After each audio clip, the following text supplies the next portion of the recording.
Eu sei que você, TDAH, fica ansioso com um monte de tarefa atrasada que você não sabe nem por onde começar. Eu já fui uma pessoa extremamente pouco produtiva e eu sei que o TDAH impacta nisso. Mas mesmo assim, esses 40 anos de vida, aprendi e desenvolvi ferramentas que me ajudam no dia a dia para que eu seja uma pessoa bem-sucedida. Quer aprender? Clica no link da descrição. E eu sempre costumo dizer que a neurociência ela vem para explicar muitas coisas bacanas para nós de como é esse funcionamento do cérebro, para a gente parar de sair daquele místico, né, que era a psiquiatria, aquela coisa assim da alma, das questões assim, só falta de educação também, que é outro termo muito usado, trazendo para a realidade a consistência neuronal. Então, a neuroanatomia trouxe uma visão para a gente muito ampla, e isso a gente pode explicar, né, aos pais, aos professores, aos cônjuges, né, que às vezes convivem muito com esses aspectos, para que eles entendam quais são os mecanismos de ação dentro do cérebro para levar a ter este comportamento. Então, trazendo para o físico, parece que as pessoas dão mais credibilidade para o transtorno, né? Então, a gente sabe que a neurociência tem estudado e trazido aí fundamentos em relação a uma hiperexcitabilidade da amígdala. A amígdala, ela é uma parte do nosso sistema nervoso central relacionada às emoções, e todo tipo de emoção, desde tristeza, alegria, né, raiva, e quando ela está hiperexcitada, ela pode ter uma alteração nessas descargas e realmente apresentar mais tipos de emoções e de uma maneira desequilibrada. E ao mesmo passo, existe um córtex pré-frontal que nós precisamos modular um pouco dessas respostas, ser respostas que passam por um filtro, e esse filtro gerencia o tanto que a gente pode explodir isso ou gerenciar isso de uma maneira adequada. Mas aí vem a segunda questão do TDAH. Esse filtro, né, que é o córtex pré-frontal, que teria que inibir essa ação, falhas. Então, muitas vezes, a hiperexcitabilidade vem daquela emoção, o córtex não filtra e ela passa mesmo para o comportamento. É quando a gente precisa pensar na inserção de uma medicação ou de uma terapêutica para a gente começar a alinhar melhor esses comportamentos, porque são disparos que vêm do próprio cérebro. Então, não é uma falta de educação, não é outros tipos de pensamentos, é realmente um cérebro que funciona desta maneira. Flávia, eu tiro por mim, desde a infância, eu nunca tive TOD, nem fui respondão, mas eu era meio impaciente. Aí eu vou lhe fazer uma pergunta. Principalmente depois que eu comecei a estudar o TDAH praticamente todos os dias, e isso tem pelo menos 10 anos, eu comecei a entender que eu comecei a criar alguns mecanismos que eu posso estar associando à neuroplasticidade, eu quero que você me corrija ou não. É como se fosse assim, a neuroplasticidade do TDAH, principalmente em indivíduos adultos, né, que a gente vai vendo que tem uma rigidez um pouco maior, ela ajuda na manutenção e desse filtro inibitório, mesmo que nós tenhamos um córtex pré-frontal prejudicado, bem como outras estruturas cerebrais.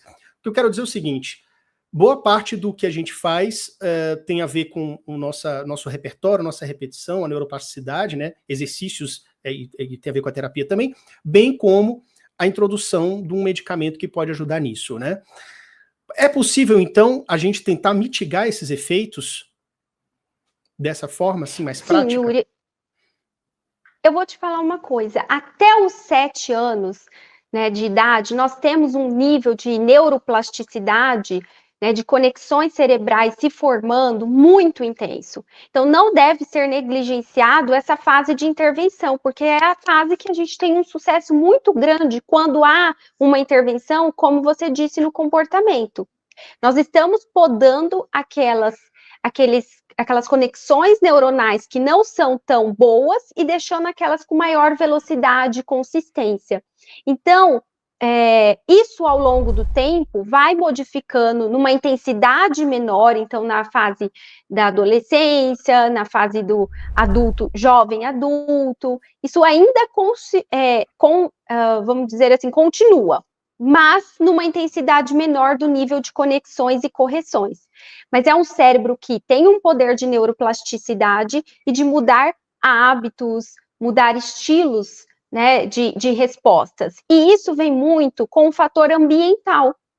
Então, por exemplo, se é um indivíduo que tem oportunidade, né, de um ambiente que faz uma gestão melhor desses comportamentos, que auxilia o indivíduo, né, que a escola promove adaptações, que tem um recurso terapêutico com uma psicóloga que trabalhe enfaticamente nesses desafios do TDAH, é possível que vá fazendo um gerenciamento melhor do comportamento para ter uma melhor convivência com as pessoas. Lembrando que o cérebro, ele é muito adaptável. E outros fatores envolvidos também são muito importantes e que hoje a gente tem trazido muito, com mais ênfase, assim, até mesmo na internet, o estilo de vida.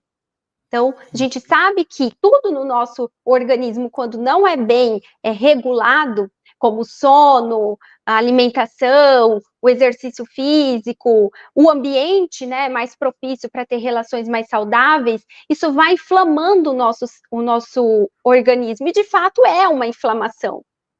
Mas é uma inflamação no sentido que a gente vai perdendo até a oportunidade de algumas habilidades. Então, é importante fazer uma gestão do ambiente, uma gestão de uma vida saudável e uma oportunidade da inserção da terapia, né? Assim como medicamentosa ou não medicamentosa, que seria uma terapia cognitivo-comportamental.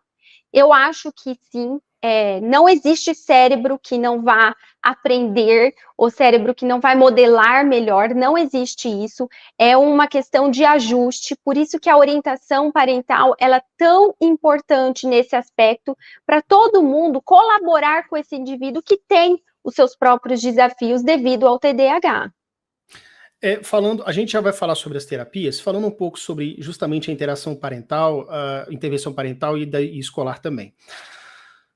Em muitos casos, pessoas com TDAH, e vocês podem até confirmar isso aí no chat, são pessoas que podem ter reações explosivas, mas elas são imediatamente arrependidas. Então, não é uma maldade que vem, é uma impulsividade em agir e falar, geralmente somado a outros fatores também. Muitas vezes, Flávia, acho que a intervenção ideal é você perceber uma situação de conflito, dê um tempo. Teve uma explosão, teve uma situação, dê um tempo, porque a própria pessoa com TDAH, seja o adulto, principalmente criança, ela errei, me arrependo, estou pensando melhor. Porque às vezes o pai, ele corre para ou dar uma palmada, o que é muito ruim, ou dar um castigo, que é muito ruim, ou gritar de volta.